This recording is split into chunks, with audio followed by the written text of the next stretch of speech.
Bayangkan 15,5 juta orang, mereka semua terjebak dalam salah satu konflik teritorial dan eksistensial yang paling berdarah di dunia. Ya, itu situasi yang sangat rumit. Bener. Dan selama puluhan tahun kan, konsensus internasional selalu bilang kalau satu-satunya cara untuk menghentikan kekerasan ini adalah dengan memisahkan mereka. Membangun perbatasan, mendirikan tembok, ya, menciptakan dua negara yang terpisah. Tepat sekali. Tapi bagaimana kalau solusi sebenarnya justru sebaliknya? Maksud saya, bagaimana jika cara rasional untuk menghentikan konflik ini bukan dengan memisahkan mereka lebih jauh, tapi justru memaksa mereka masuk ke dalam satu sistem konstitusional yang sama? Wah, itu adalah sebuah premis yang pasti langsung memicu penolakan insting dari banyak pihak sih. Menggabungkan populasi yang saling bermusuhan ke dalam satu struktur pemerintahan, itu terdengar seperti resep untuk perang saudara yang lebih besar. Bukan sebuah resolusi perdamaian kan? Dan persis karena alasan itulah, eksplorasi mendalam kita hari ini akan sangat menantang. Kita akan membedah sebuah ide yang sangat berani, sangat radikal. Kita akan melihat cetak biru struktural untuk solusi satu negara ya? Atau lebih tepatnya, sebuah konfederasi federal. Benar. Sumber materi kita hari ini adalah sebuah wawancara panjang di kanal YouTube Neutrality Studies bersama Yosef Avesar. Beliau ini seorang pengacara Israel Amerika dan Presiden Komite Konfederasi Israel-Palestina. Tokoh yang sangat menarik dengan ide yang sangat spesifik. Sangat. Tapi, sebelum kita masuk lebih dalam, ada hal penting yang harus saya sampaikan kepada Anda para pendengar. Kita sedang membedah materi yang sangat sensitif di sini. Tentu saja. Peran kita hari ini murni sebagai analis forensik. Kami di sini tidak memihak, tidak mengambil posisi, dan tidak mendukung pandangan politik sayap kiri atau kanan manapun dari materi ini. Ya, mengambil jarak analitis seperti itu sangat krusial di sini. Misi kita semata-mata adalah melaporkan dan membongkar mekanisme dari gagasan ini secara objektif. Supaya Anda dapat memahami logikanya, karena Aves Bitar ini tidak menawarkan puisi tentang perdamaian dunia, kan? Sama sekali tidak. Dia menawarkan sebuah dokumen hukum. Sebuah rekayasa institusional yang dirancang untuk memecahkan masalah matematik dari distribusi kekuasaan. Untuk 15,5 juta manusia itu tadi. Jadi jika Anda pernah merasa kewalahan dengan berita konflik tanpa ujung ini dan bertanya-tanya apakah ada cara lain untuk mendesain sebuah negara, diskusi ini akan memberikan perspektif struktural yang mengejutkan. Sangat mengejutkan bahkan. Oke, mari kita urai masalah ini. Sebelum kita membahas solusi konfederasi yang ditawarkan, kita harus mengerti dulu mengapa sistem yang berjalan saat ini dianggap gagal oleh Avesa. Terutama di sistem pemerintahan Israel ya. Benar. Kebanyakan orang mungkin tahu kalau Israel itu tidak punya konstitusi formal. Tapi bagaimana ketiadaan konstitusi ini menurut Avesar secara langsung memfasilitasi konflik? Nah, cacat fatalnya terletak pada fusi absolut dari kekuasaan negara. Pada tahun 1948, David Ben-Gurion memang menjanjikan sebuah konstitusi. Tapi itu tidak pernah terwujud, kan? Tepat, karena ada tarik-menarik ekstrim antara faksi sekuler dan religius. Sebagai gantinya, mereka menggunakan apa yang disebut hukum dasar atau basic laws. Oke, hukum dasar. Terus masalah utamanya di mana? Masalah strukturalnya adalah bahwa hukum dasar ini diproduksi dan bisa diubah oleh Knesset, yaitu parlemen itu sendiri. Jadi, tidak ada pemisahan kekuasaan. Tunggu, maksudnya orang-orang di badan eksekutif itu orang yang sama dengan yang ada di legislatif? Betul sekali. Dan Mahkamah Agung juga mendapat kekuatannya dari Knesset, bukan dari konstitusi independen. Oh, wow. Bayangkan Anda bermain dalam sebuah pertandingan olahraga, di mana para pemain dari satu tim itu juga merangkap sebagai pembuat aturan dan wasitnya. Analogi yang sangat pas. Mereka bisa dengan mudah mengubah aturan di tengah pertandingan kan, untuk melindungi diri mereka sendiri. Itu sangat berbahaya bagi pihak minoritas. Sangat berbahaya. Sistem ini secara inheren mengizinkan mayoritas yang berkuasa di parlemen untuk mendefinisikan ulang hukum sesuka mereka. Sesuai kepentingan politik jangka pendek mereka. Benar. Yang sangat memukau di sini adalah bagaimana Avesar, sebagai seseorang yang lahir dan besar dalam sistem itu, membedah paradoks demokrasi Yahudi. Dia menyebut istilah itu sebagai oksimoron ya? Tepat. Karena inti dari demokrasi pasca pencerahan adalah pemisahan antara agama dan negara. Ketika sebuah negara mendefinisikan dirinya berdasarkan satu identitas agama, secara operasional, negara itu harus mendiskriminasi mereka yang berada di luar identitas tersebut.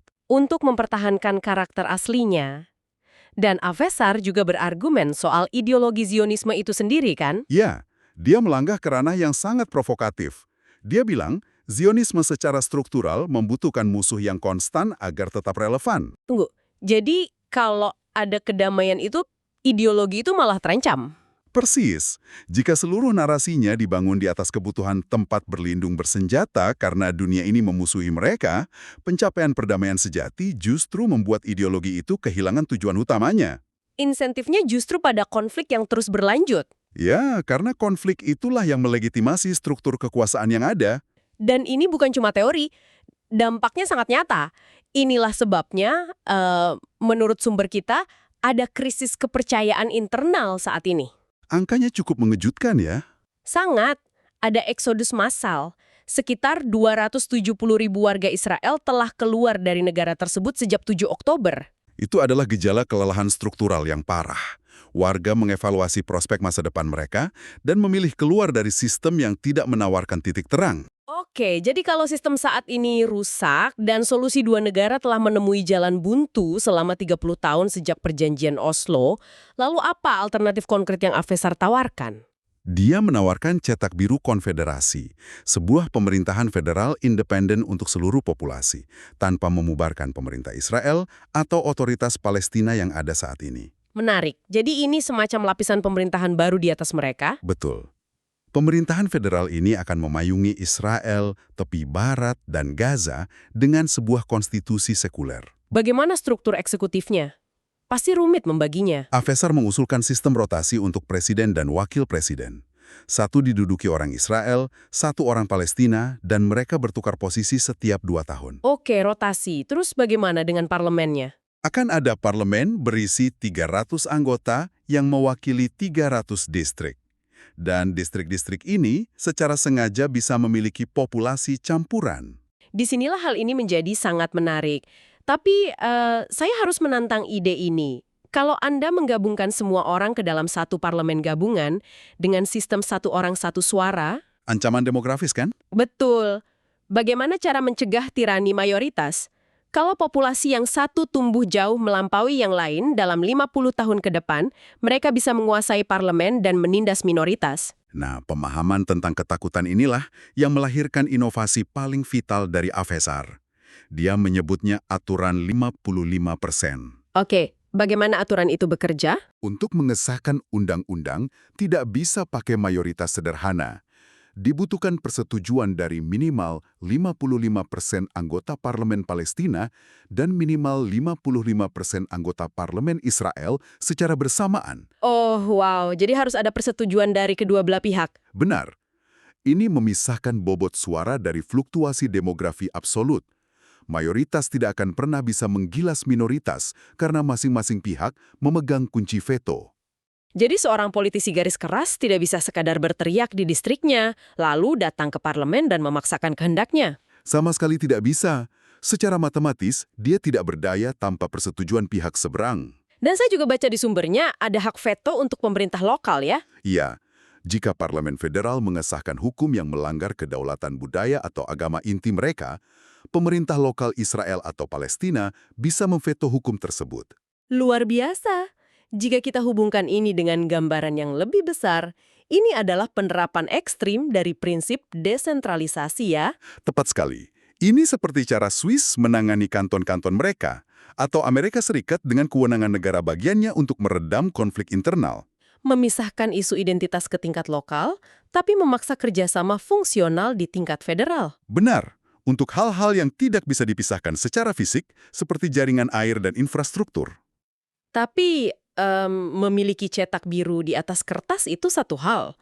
Menjual ide ini ke masyarakat yang sedang berada di tengah konflik berdarah, itu cerita lain. Realitas di lapangan memang sangat brutal. Avesar sendiri mengakui itu. Ya, data sosiologisnya cukup pahit.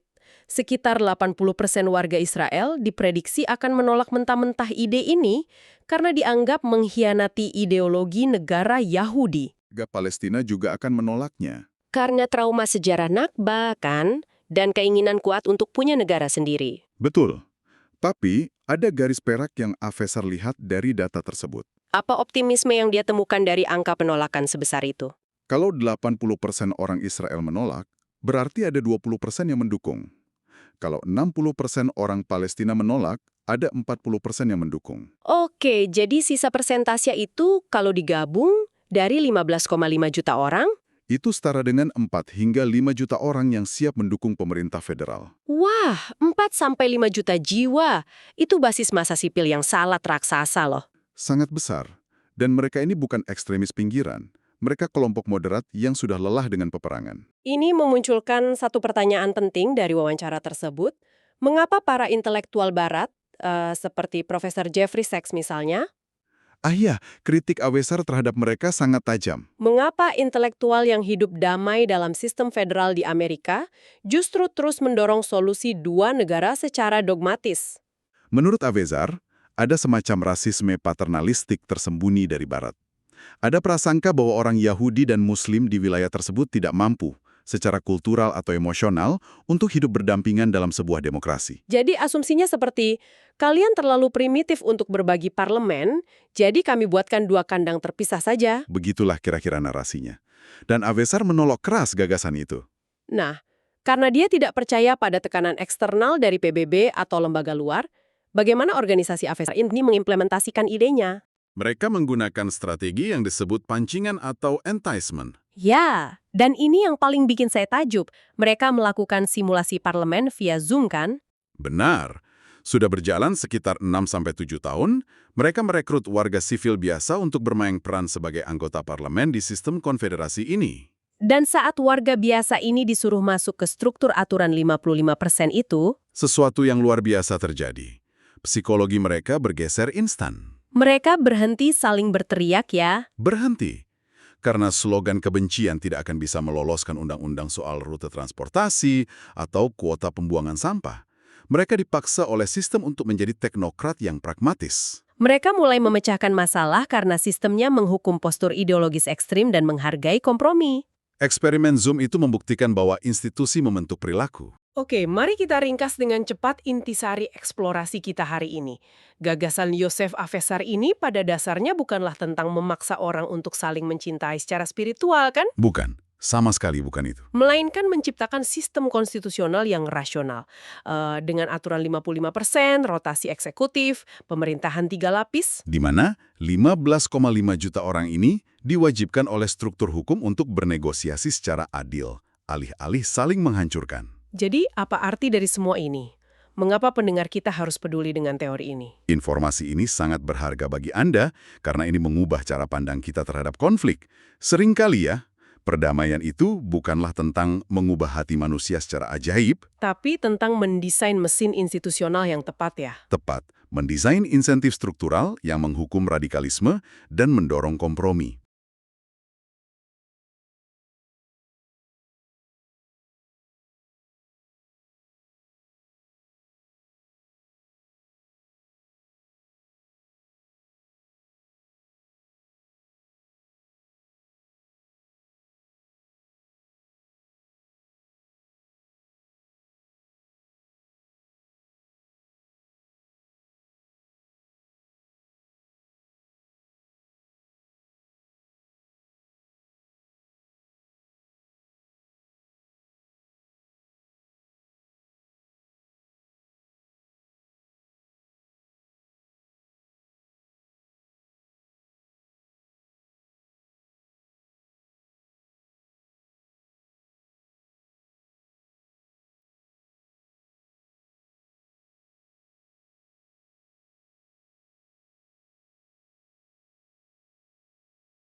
Oke, mari kita ringkas dengan cepat intisari eksplorasi kita hari ini.